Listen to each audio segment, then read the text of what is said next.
दोस्तों नमस्कार, मैं हूं शीतला तिवारी। दोस्तों 2024 की अब शुरुआत हो गई है, यानी 4 दिन और बाकी हैं। 2024 का चुनाव जो है वो जल्द ही आपके सामने होगा। और देश की जो राज्यों की स्थिति की हम बात करें तो सारे राज्य एक बार फिर तैयार हैं। दक्षिण भारत से लेकर के और यूपी, मध्य प्रदेश, छत्तीसगढ़, अभी हाल में जहां जहां चुनाव हुआ है 4-5 राज्यों में, सारे राज्य समेत पूरा देश जो है ये एक बार फिर 2024 में अपना देश का प्रधानमंत्री चुनने को तैयार है। अब ऐसे में भारतीय जनता पार्टी को यह लगता है कि जब हम इतने चुनाव नहीं हारे हैं तो 2024 का चुनाव कैसे हारेंगे, क्योंकि भारतीय जनता पार्टी के कई नेता ये ललकार रहे हैं कि हम चुनाव के, खासकर उत्तर प्रदेश की यूपी लोकसभा की बात करें तो साफ तौर पे कह रहे हैं कि 80 में हम 80 सीट भी जीत जाएंगे, यानी कोई रोक नहीं सकता। यानी उनको यह बात लेकर के उनको घमंड है कि हम सारी सीटें इस बार जीत जाएंगे, कोई रोक नहीं सकता। विपक्षी जो है वो दूर दूर तक नहीं है और हमारे सामने कोई है नहीं, कोई रोक नहीं सकता हमको चुनाव हराने के लिए। तो कहने का तात्पर्य यह है कि मेन बात आप समझ लीजिए कि अब ये भारतीय जनता पार्टी को यह घमंड किस बात से हो गया है कि कोई रोक नहीं सकता कि हम चुनाव जो है हार जाएंगे। यानी इनको, भारतीय जनता पार्टी को यह लग रहा है 2024 का चुनाव जो है वो हम जीत जाएंगे। अब सवाल सबसे बड़ा होता है कि 2024 का चुनाव तो जीत जाएंगे, लेकिन नरेंद्र मोदी की जो उम्र है वो 73 के पार है। यानी अब नरेंद्र मोदी की जो उम्र है वो 75 के पार जो है, फिर कोई प्रधानमंत्री जो है वो नहीं बन पाता है, क्योंकि उम्र का जो एज का एक लिमिट है, निर्धारण है, वो 75 रखा गया है कि 75 के बाद जो है कोई प्रधानमंत्री नहीं बनेगा। ऐसे में भारतीय जनता पार्टी के सामने एक ऑप्शन आ जाता है कि आखिर प्रधानमंत्री बनेगा कौन। अब इस प्रधानमंत्री बनने की अगर बात को लेकर के अगर जिक्र किया जाए तो सामने जो है गृह मंत्री अमित शाह हैं।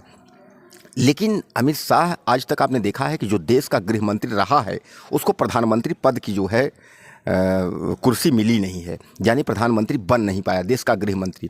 ऐसे में अमित शाह ये चाहते हैं कि हम एक बार फिर प्रधानमंत्री की मोहर कैसे भी करके जो है लगवाएंगे, लेकिन लगता नहीं है, क्योंकि जो नाम जो है पूरे देश में योगी मोदी जोड़ दिया गया है। तो मोदी और योगी को जो देश के लोग चिल्ला रहे हैं कि योगी ही प्रधानमंत्री बनेंगे, तो अब मोदी के सामने ये है कि जब मोदी 2024 और 25 के बाद 2026 में आखिर किसको अपनी कुर्सी देते हैं, योगी आदित्यनाथ को देते हैं या अमित शाह को देते हैं, या भारतीय जनता पार्टी में एक विकल्प और है। जब उनको ये लगता है कि अगर योगी अगर प्रधानमंत्री हो जाएंगे तो अमित शाह नाराज हो जाएंगे, और अमित शाह प्रधानमंत्री हो जाएंगे तो योगी नाराज हो जाएंगे, क्योंकि दावेदारी जो है इन दोनों नेताओं की है, योगी आदित्यनाथ की भी है और केशव मौर्य की भी है। अब समस्या इस बात को लेकर के खड़ी है कि क्या भारतीय जनता पार्टी में जो हाई कमान है, यानी इसको आरएसएस और तमाम जो है, जो तमाम इनके लीडर्स हैं, क्या ये अमित शाह को या योगी आदित्यनाथ को चयन के तौर पे जो है प्रधानमंत्री के पद पे 2026 में देखना चाहते हैं। और अगर ऐसा हुआ तो एक बार देश का माहौल जो है वो गर्म हो सकता है। अब सामने तौर पर आप सीधे सीधे ये समझ लीजिए कि अगर योगी आदित्यनाथ प्रधानमंत्री हो गए तो अमित शाह को नाराज़गी हो जाएगी, अमित शाह प्रधानमंत्री हो जाएंगे तो और को। तो क्या ऐसे में ऐसा तो सामंजस्य नहीं है कि भारतीय जनता पार्टी और आरएसएस के जो जानकार लोग हैं ये किसी तीसरी बिंदु को ला करके खड़ा कर दें, जैसे गडकरी हैं, शिवराज सिंह चौहान हैं या वसुंधरा राजे हैं, तमाम जो है भारतीय जनता पार्टी में तमाम जो है दिग्गज हैं।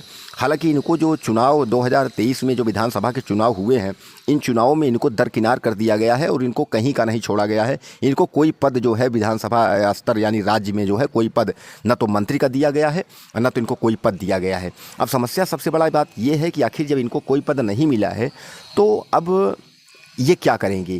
तो अब ये 2024 की तैयारी करेंगे, तो यानी केंद्रीय मंत्रिमंडल में इनको जो है कोई ना कोई जगह जो है मिल जाएगी। अब समस्या ये है कि अगर उत्तर प्रदेश 2026 में अगर योगी आदित्यनाथ को अगर दिल्ली की कमान मिलती है, या एक तरीके से आप समझ लीजिए कि अगर योगी आदित्यनाथ को 2024 में दिल्ली बुलाया जाता है, चुनाव लड़ाया जाता है, तो सामान्य बात है उत्तर प्रदेश का जो विधानसभा यानी उत्तर प्रदेश की जो मुख्यमंत्री की कुर्सी है वो भी खाली हो जा रही है। ऐसे में उत्तर प्रदेश की कुर्सी के लिए जो है जो लड़ाई है वो ब्रजेश पाठक और केशव मौर्य के बीच ठन जाती है।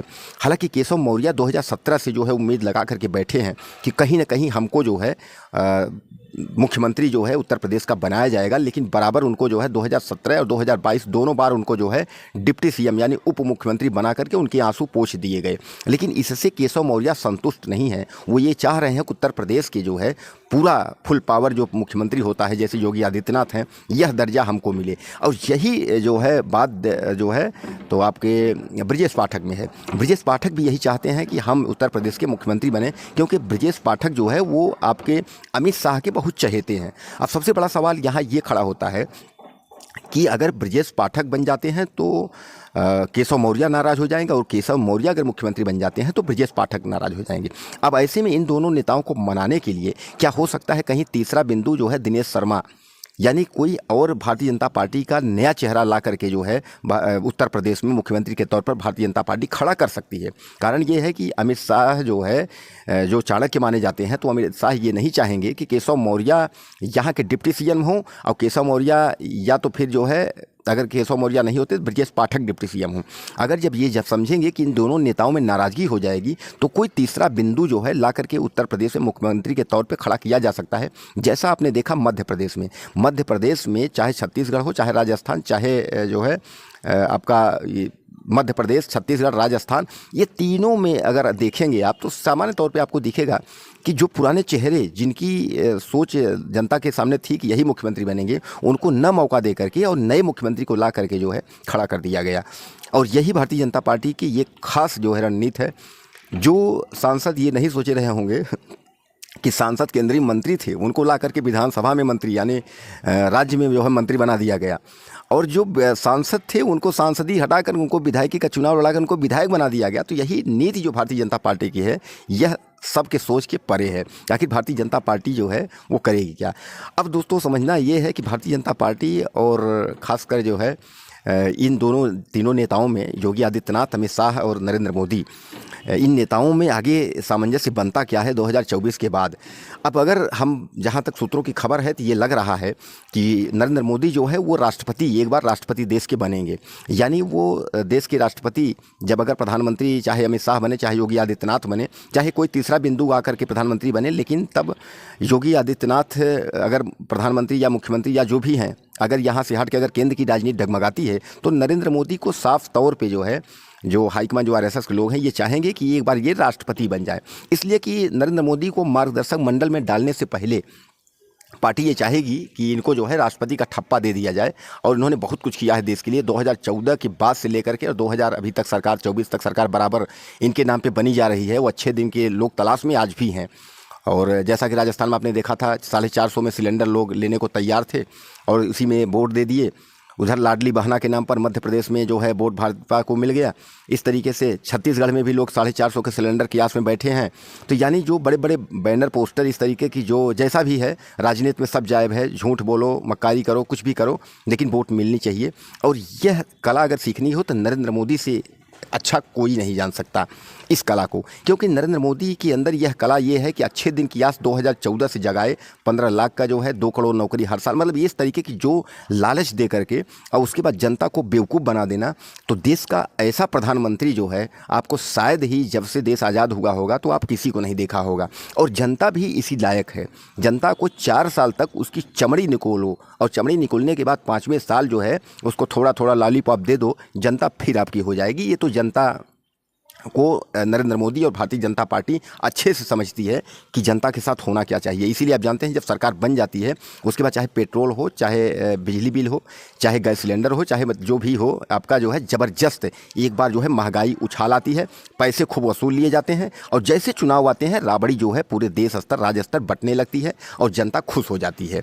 5 किलो राशन तो आपको मिल ही रहा है, वो तो परमानेंट हो गया है। राशन देते जाओ, राशन देते जाओ। कहीं ऐसा ना हो कि श्रीलंका जैसे हाल हो जाए और देश में जो है कि एकदम जो है भूचाल आ जाए और कोई कहीं का ना रह जाए और देश में एक तरीके से गृह युद्ध ही हो जाए। तो कहने का तात्पर्य ये है कि भारतीय जनता पार्टी और नरेंद्र मोदी की सरकार ये अच्छे से जानती है कि जनता को चाहिए क्या, और वो जो है जनता को देना जानती है। तो जनता बस लेते रहिए। 2024 का चुनाव आ गया और उसके बाद जो है वोट करिए, एक बार फिर भारतीय जनता पार्टी का सरकार बनाए। जैसा कि नरेंद्र मोदी और भारतीय जनता पार्टी के लोग कह रहे हैं कि हम हारेंगे ही नहीं, कुछ भी हो जाए, चाहे इंडिया नहीं 100 गठबंधन कर लें, लेकिन हमको जीतना ही जीतना है। उनको ईवीएम पर भी घमंड है, उनको अपने आप पे भी घमंड है, उनको जनता पर भी घमंड है। वोट दोगे तो भी, नहीं दोगे तो भी जीतेंगे हम ही।